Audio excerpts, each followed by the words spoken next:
celebrating our novena in honour of St. Patrick and the marvellous mission that is ours to this day, and the great blessing of the missionary work, of course, of St. Patrick himself. Now, Holy Family Mission, of which Father Patrick is the priest director himself, in Glencurma in Kilsheelan there in Clonmel, is a marvellous mission of our own time. So, Father Patrick, well done on your marvellous missions you've undertaken. You had some years in my own diocese as well as a prelude to all of that, and have been involved in youth ministry for some time. Maybe for listeners who might like a little introduction to all of that and some of the history and background, maybe you might share some of that with us, please. Sure, Father Eamonn. So, I was ordained in 2009. And I came back to Ireland here, and as you mentioned then, I was working in Mitchelstown in Cloyne Diocese for about 6 years. And it was great. It was a wonderful experience. I mean, it was great to be, I was working with a priest there called Father Michael Fitzgerald, who was just a wonderful example of priesthood, a wonderful mentor as well. And something that we saw repeatedly in different pilgrimages or school retreats or weekend retreats is the massive, massive potential in Irish young people, and the massive hunger for something more meaningful. They're actually, without realizing it, maybe the hunger for God, the hunger for faith, So we'd do a retreat, or maybe I'd go off on pilgrimage to Medjugorje, and young people would say, well, that was amazing. What now? And your heart would kind of sink, because you'd say, I'd be thinking, well, what is there actually for them? Back in Ireland, what is there? We're not used to doing mission in Ireland, as in we're not used to missioning to Irish people in Ireland. We haven't had to for quite some time. So now that the sands have shifted, and now we find ourselves in a post-Catholic society, we may not even know how to minister or mission to Irish people.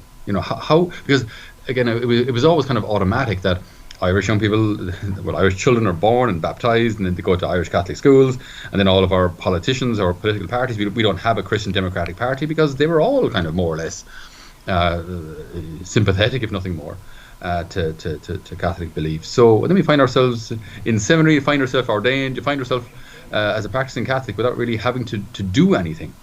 That was the case up until, I don't know, maybe the mid-90s, late 90s, things started to change direction. And now we find ourselves in a situation where this conveyor belt system just isn't working anymore.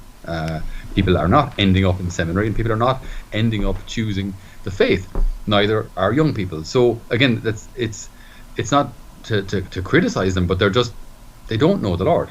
They may be looking for him without realizing it. They may be looking for fulfillment in some ways, but they just don't know him. They haven't got a personal relationship with him. So the question isn't, do they believe in God or not? Because the vast majority probably do believe in God. But have a relationship with him, that's a very, very, very different thing. So we just saw this great need. And then I was talking to a friend of mine, Maura Garrahy at the time. She's married since, she's now Murphy. And Pat Reynolds. And the three of us had been involved in youth ministry in different spheres, but for maybe a decade before that. And we were just all very aware of the fact that the various young people that we had met had potential that wasn't being tapped into. They had a desire that could not really be answered in Ireland. They wanted something more, but another weekend retreat wasn't really going to cut it. Or maybe they could go abroad to visit Focus or maybe Craig Lodge in Scotland, but my goodness, is there anything in Ireland that we can offer? And we really felt the Holy Spirit moving to start something here in Ireland, to start like a greenhouse, a place where young people could come, be immersed in the faith for a year, study the faith, get to know the faith, then also through community life and through mission, practice the faith. As in, it's not just enough to know what we should do, we have to actually start doing it. So we thought this would just really be amazing. We really felt the Holy Spirit calling us to do this. But my goodness, where do you start? We've no money. We have an idea which we feel the Lord is blessing, but if he wants it, he's going to have to provide, and that's the way it's been since the beginning. If the Lord wants something like this, well, if it's his work, then he has to provide, and we were confident in that. So I had done some work with Bishop Fonzie Cullinan in Waterford and Lismore Diocese in years before that, at different faith camps in Ardmore, and so we approached him with the idea, and he was supportive right from the beginning. He said, I have a property in mind, and we thought, wow, we're talking about property already. Great. He said, I have a property in mind, but if you could just write down your ideas, your plans, and we'll meet, and we'll see how it goes from there. So we did. So we met on April 7th, 2016. So we proposed our idea. He was very happy with it. And then the following day, Father James Brown, a Rosminian from Glencummer House, called the bishop to say, look, we're moving out of Glencummer House. Would the diocese be interested in taking it over? And the bishop said, well, actually, how much would that cost? And Father James said, well, nothing. If it's going to be used for the church, for church purposes, we'll give it to you for nothing. So the bishop said, well, actually, just yesterday, there were 3 people here looking for a building that they wanted for what we called at the time a mission school.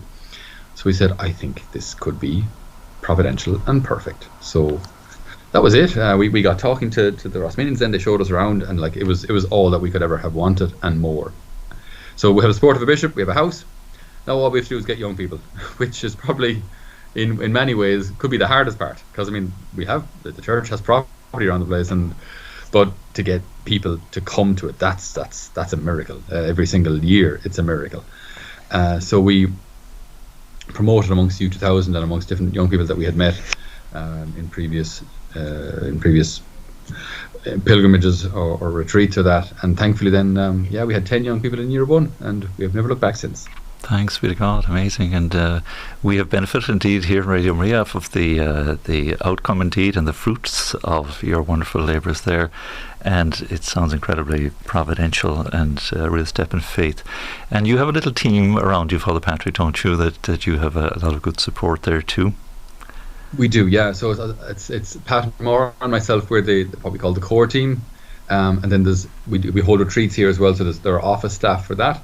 And then we have in our community, then we have our young people who do a first year, and then some stay back for a second year.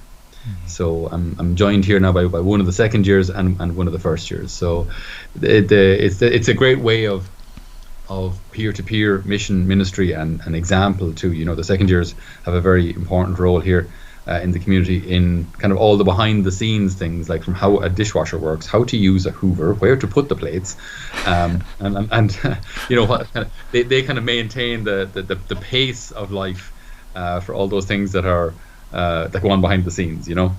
Sure, so it's not a very practical formation as well.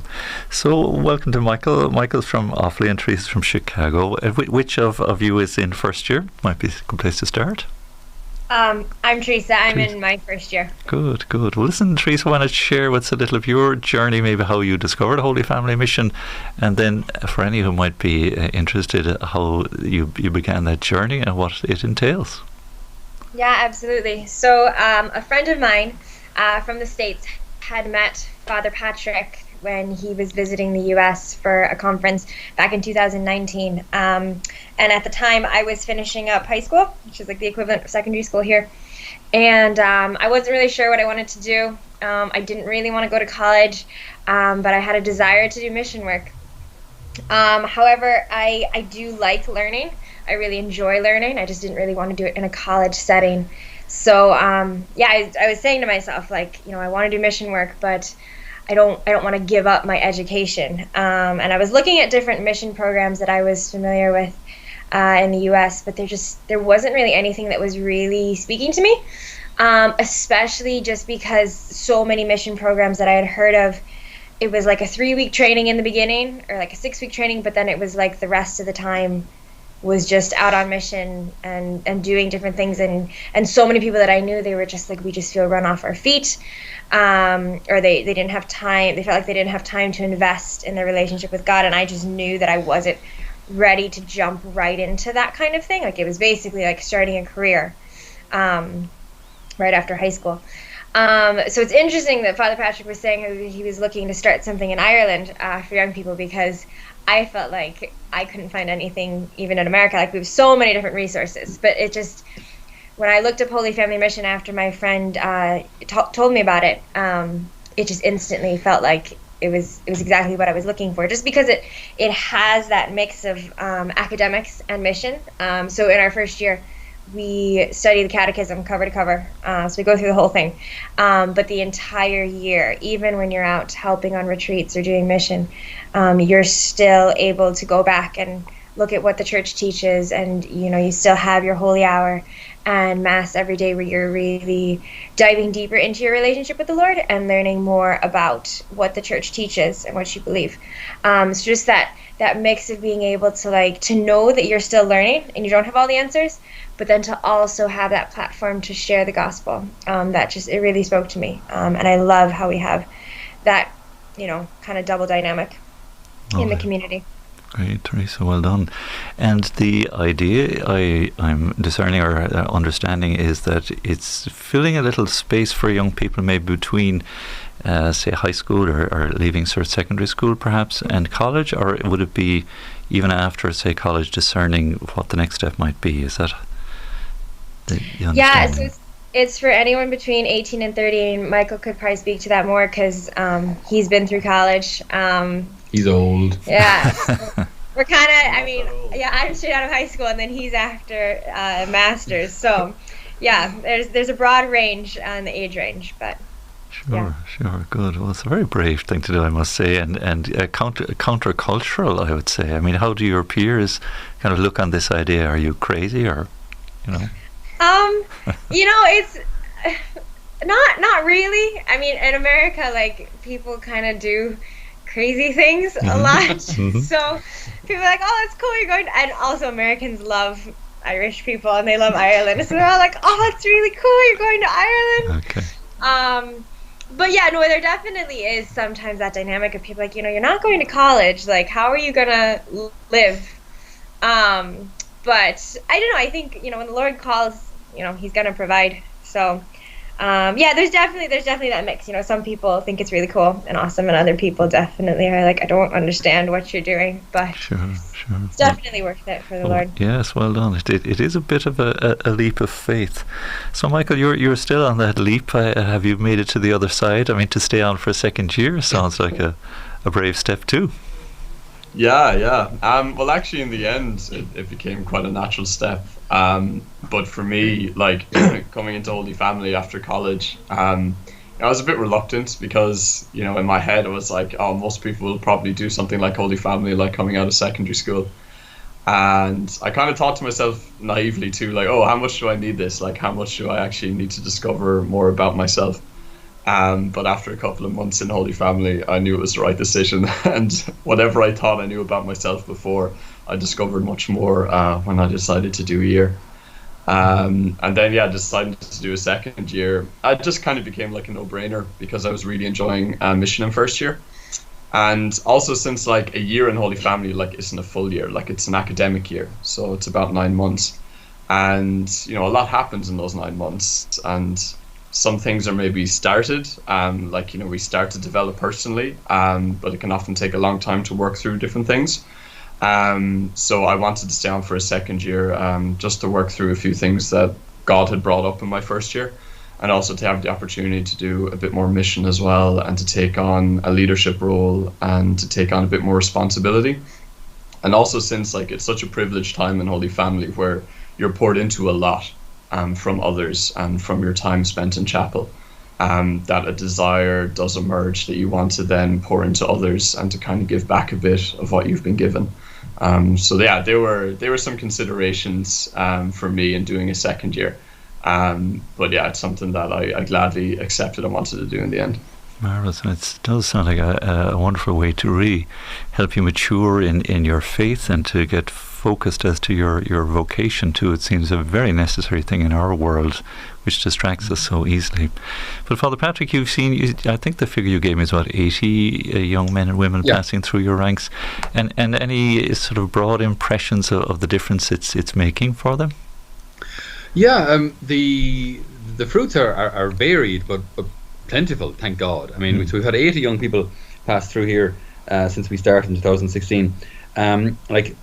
Some have gone on to religious life. I think it was Bishop Ahern, I think, was he Bishop of Clyne, wasn't he? In the old days, before my time. In the old days. Probably before your time, maybe. Well before it. But I think he said that the mark of the faith right, isn't mass attendance, but vocations. You know, if you want to, it's like to see is a country or a diocese, a parish doing well faith-wise, you see the mark of that is vocations as opposed to just mere mass. Mass attendance, important as it is, if someone is willing to give their life to something, that's quite the statement. So thankfully, like, we've had a number of vocations here to religious life. So from our 80, we've had 5, 2 for Irish diocese, 2 for the Dominicans, 1 for my own community, my own religious community, and then there's and 1 sister. So like that's 6 vocations out of 80. So thankfully there's a lot of fruit that way. But the fruit is broader than that too, because like we've one guy who just came back to visit us here for a couple of days, and he's a fitter in a factory, right? So they're full of men with big wrenches and machines and drills, and he's witnessing to the faith there, you know, by the fact that he doesn't swear like everyone else, by the fact that he doesn't talk about pornography like everyone else, and it does come up in conversation. You know, are you one of them kind of mass people? You know, so.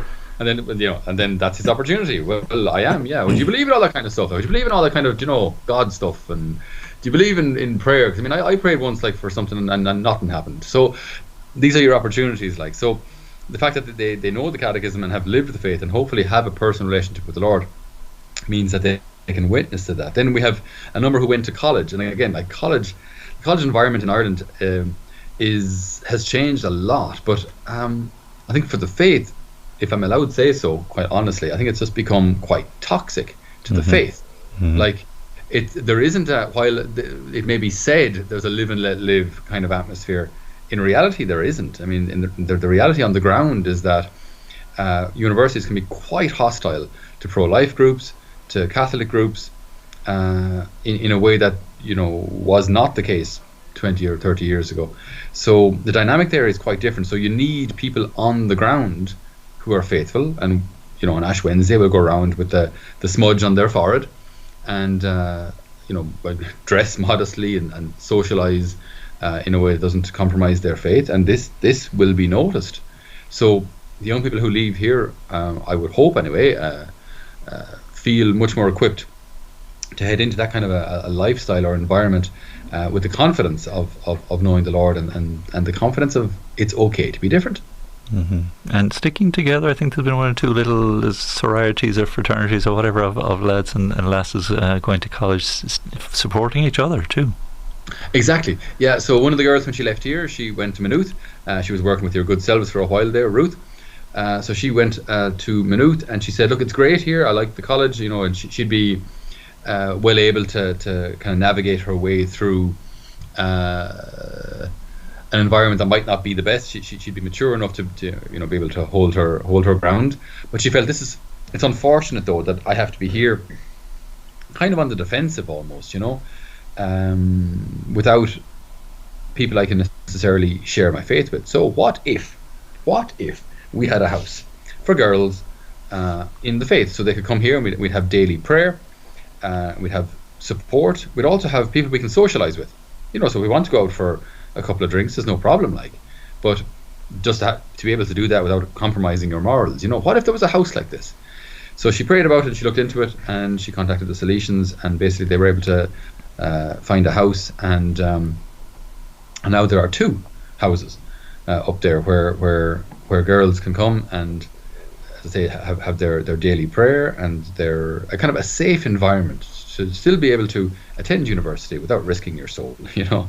So that's one of the things. Then there's something similar. The Dominicans are doing something similar down in Cork, where they have a house for young men. So some of our guys then have gone down there as well, you know. So, I mean, I think we're starting to notice that there is a challenge in being in the world but not of the world. And while we're not called to live in a bubble, at the same time, we don't have to expose ourselves to everything that's out there, you know. We don't have to live surrounded by a lot of the moral compromises that are there. You know, it's okay to have a safe and wholesome environment. So a lot of our young people are engaging in that kind of thing as well. So no, there are many, many blessings. Yes, thanks be to God. Marvellous, marvellous. And if anybody wants to visit, it's near Kilsheelan and the former Rosminian Retreat Centre there in County Waterford is where the Holy Family Mission are. If you just joined us, and I have Father Patrick Cahill, who's the founding priest there, and Michael is with us from Offaly, and Teresa from Chicago. But Teresa, I'd be interested, maybe if you share some of the highlights. You've been with, I presume, the Holy Family since September, October, maybe the beginning of the term, and maybe one or two of the challenges, maybe too. Yeah, absolutely. Well, the landscape is gorgeous. I remember one of the first days I was here, I was outside, and I'm like, oh, it's so pretty, and I was super excited, and everyone's looking at me like, we're just outside, like, it's not a big deal, but it's actually so gorgeous, and it's beautiful because just the property here, like, there's so much peace and quiet, which is very different from where I'm from. Where I'm from, you hear ambulances all the time, and your neighbors are like 10 feet away from the house, and everything is very close and everything is very loud, and there's a lot of hustle and bustle. So it's really nice being here to just like there's such a sense of peace, which I think definitely lends itself to prayer in a deeper way. Like you can be still a little bit easier, and you can be silent before God and hear his voice a little bit more clearly. Just being surrounded by that beauty also, you can hear him a little better. I think also for me, I've just noticed like it's been really good for me to experience a culture that's very different from what I'm used to, just because it helps cut some ties that you didn't realize that you've had with yourself. But when you're pulled out of what you're used to and what you know, you have to rely on God a little bit more. Like I know at the beginning of the year, I was very homesick. Not because I wasn't happy here, but just because like I was missing so many things that I loved. I was even missing like just driving on the other side of the road. Like everything just felt so weird, and I was like, I just want what I'm familiar with. We have McDonald's too. You can still drive on the wrong side of the road. You just won't get very far. Yeah, and I'm not even driving, but it's just like not even being on that side. Like it's just the little things, but it's sometimes those things that God just, I think, wanted me to like experience. It's okay that you're not familiar with everything. It's okay that things are different, because I think he was just trying to teach me like he has to be enough for me, and he wants to be enough for me. So even just those, I mean, those things are so small, but like even just those little things of like things are a little different. Landscape looks different. The roads look different. Oh yeah, when Father Patrick, like one of the first days he was here, he was trying to get my attention, and he said, "Come here to me." So I go over and walk over to him, and he's like, no, don't actually come here. I was just, trying to get your attention. So many little things like that are just like language differences I'm not used to. But so there's lots of things that I wasn't used to, which I think were definitely challenges. I mean, small challenges, but definitely different. Little growing points.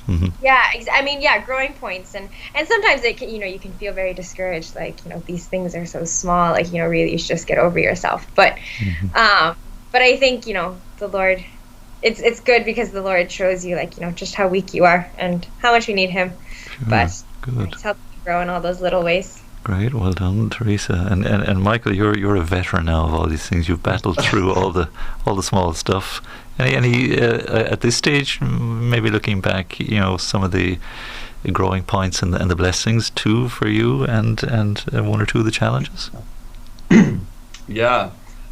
So I think the main blessings and challenges have come from just living in community and community life. Because that was quite a change for me, because I grew up just with one sibling at home. And then when I went to college, I was used to having my own private room and living quarters. And in Holy Family, we live in community, we share meals together, we also share bedrooms too. So that took me a while. I remember in my first week or two of first year, I just had this constant migraine because I was just having to chat with people all the time, and then to like go back to your room and like chat a bit more as well. I just wasn't used to it, and I found it really draining. But after a while, I really got used to it, and I started to really appreciate it. And I just noticed that, oh, actually, I really flourish in this kind of environment, and I really love and just feed off being with other people. So yeah, like that has been probably the greatest joy, is just kind of meeting new people, growing in friendship, learning what true friendship actually is and what it looks like. And also it's great because in Holy Family, it's a bit like a hub. So, other Catholics involved in different ministries and apostolates throughout Ireland are constantly like passing through here or coming down here for retreat. So we just get to link up with some really awesome people. And that's just given me some great contacts. And yeah, it's really just like filled me up and inspired me on occasion too. So yeah, that's been one of the greatest blessings. Another one too is, living on site with a chapel. So with like the sacramental presence of Jesus and having the chance to receive Eucharist every day as well is just amazing. We also have a little oratory on the first floor of the house, which is quite nice because it's a really quiet space. And I find that Holy Family is a very busy place. So things are constantly moving, things are changing the whole time too. And it's just great that you can always just go into Jesus' presence and he's unchanging. Like that space is always unchanging and he always receives you the same way. Because there are, of course, a lot of challenges in Holy Family Mission too, because you're often just looking into yourself and trying to maybe fix things that might have gone wrong before. So it's great just to be able to go up to the oratory and just sit with Jesus and know that he'll just receive you the same way. So that's just been a source of immense comfort for me. And yeah, just the challenges, Teresa mentioned the small things. In community life, often it's the small things that set you over the edge. Sure, that's right. So that would never happen. So I mean, if you use the toilet or something, there's no toilet roll left or something, because nobody's bothered to change it or restock. Sometimes those small things, or someone hasn't taken out more washing up liquid, and it's your turn to wash up, and you have to run down the corridor and get some. These little things are challenges, but it's good because ultimately they teach you a lot about yourself, and they give you a greater understanding. That's definitely true for me, of why I react to certain things and certain people in certain ways. And actually I found that it tells me a lot more about myself than the other person. So I found it to be very, very formative. Wonderful. Well done. Thanks, Teresa. Thanks, Michael. Father Patrick, we've 7 or 8 minutes there. I'm just wondering if to touch in for us on the prayer life of the community, because it does sound like you've all mentioned the presence of the Lord, the oratory, the times for prayer. That's an essential part of the journey, isn't it, Father? It's the heart of the journey. Yeah, you see, all that we do as regards the catechism, that's good for the head. it's nice and it's necessary, but ultimately we're trying to form or build a relationship. So while it's good to do your research about a possible future girlfriend and where she lives and where she went to school and what her exam results were, we could know tons and tons about her, but ultimately, unless I go talk to her, I don't have a relationship with her. You know what I mean? Good. So we can know a lot about the Lord, and that's grand and it's good, and theology can provide a lot of that. But ultimately, a relationship is a very different dynamic. It's a very different thing. So we start every day with breakfast at 7:30. Then we're into the chapel for 8:30, and then we've rosary and adoration from 8:30 until 9, and mass at 9. So every day starts with a half an hour of adoration and then mass. So we have a nice bit of time to prepare for mass there, and then study then from 10 until 12:30, then lunch. Then in the afternoon we do practical formation, which can be preparation for a family day, cleaning the house here, an outing, community meeting, art, drama, music, all sorts of whatever activities need to be done for any upcoming retreats or any preparation that needs to be done. And then we have dinner then at 6, and a holy hour then from 7:30 until 8:30. So we start the day with prayer and we finish the day with prayer. So the holy hour, this year is quite an unusual group, or something that I very much approve and I'm delighted with. But this year's group actually really like quiet adoration, silent adoration. So normally in the past we had to kind of break it up with meditations and music, whereas this year's group, they're happy out just to be in the presence of the Lord in the silence, which I think is quite a mature indication of where they're at, So just spending time with the Lord, learning to speak to him, and most importantly for us Irish, learning also to listen to him, because I don't think as Irish people we're very good at listening to the Lord at all. I think we're very, very good at saying, Lord, I need this, I need the other, and the weather needs to be better, and we've got sick people, and we've got all sorts of problems and issues. We can talk to the Lord. I don't think we have a problem there. Listening to him is another ball game altogether, and then obeying what we hear is another step again. But yeah, they're given the opportunity then to grow in that relationship, to get to know the Lord as a person, not just as an idea, not just as a divine entity, but to get to know God as a father, to get to know Jesus as our brother and savior, and to get to know the Holy Spirit, who wants to actually console us in any difficulty and guide us in our decisions. So I think we have just a wonderful opportunity, which is just, I'd say, it's all providence. Like, we're not doing anything special here in a way. We're just providing or indicating, just being a signpost to what the church, to what the treasures of the church are, to what the church has always taught. So it's a very privileged place to be. Yeah. Thanks be to God. Yeah, and again the many fruits that come from that, and the growth that comes from that is extraordinary too. But Teresa, maybe a last word from you. What would you say to any prospective participants in Holy Family Mission by way of invitation or encouragement for them to come? And bearing in mind that many of our listeners might have children or grandchildren or know others they could pass the word on to. Any few thoughts there by way of again how this has brought blessings to you, but how others might consider it too? I guess I would say, like, don't be afraid. Coming from like across the ocean, I kind of had to just throw all of my fears to the winds, because it is a big step. But like, I think if there's any sort of desire to serve the Lord, whether it be at Holy Family Mission or wherever, like, you just have to not listen to your fear, and just throw all that to the wind, because anything can stop us from serving the Lord. And I've just learned from being here, like, not listening to that fear, not listening to, like, maybe I should have gone to college so that I can get my life in order. Like, if God's calling you, he's going to let your life work out, and he's going to make your life work out, and he's going to give you something better than you expected. Like, I came to Holy Family Mission actually with very little expectation, just because, like... That's kind of harsh, Teresa. No, but, like, I didn't want to be disappointed, but I also, like,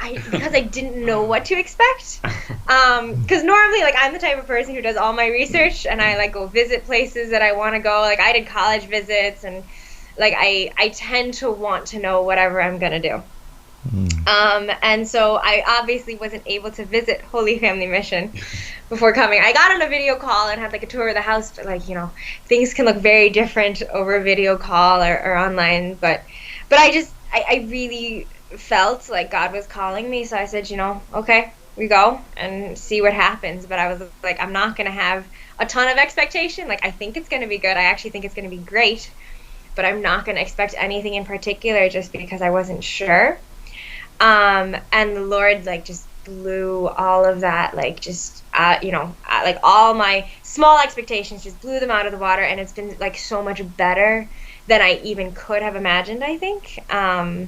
Just because, like, his presence in the Holy Eucharist is huge, and that, like, just being able, like Father Patrick said, to start your day in prayer, to end your day in prayer, and like Michael said, to be able to go into him at any point in the day and just be in his presence. Like, that's really the transforming part in having that space to be able to do it. So the Lord knows the desires of our heart and knows what we need. So I think it's just important to not be afraid. Well done. He's calling. Good, thanks, Teresa. And Michael, a 30-second endorsement. Yeah, basically what Teresa said. No, it's great. I think, if you're thinking more in practical terms, I think a really good part of the discernment would be to just come and see, come down to Holy Family. We're open to the public. People often just pop in and out. Often there are events on as well, which can be seen on our Facebook page and on Instagram and stuff like that. So just come down and see the place, and just see for yourself what it's like. Good. And don't worry about what age you're at. Like, I entered when I was a bit older, but it's just been so fruitful for me. So any age between 18 and 30, you'll get so much out of it.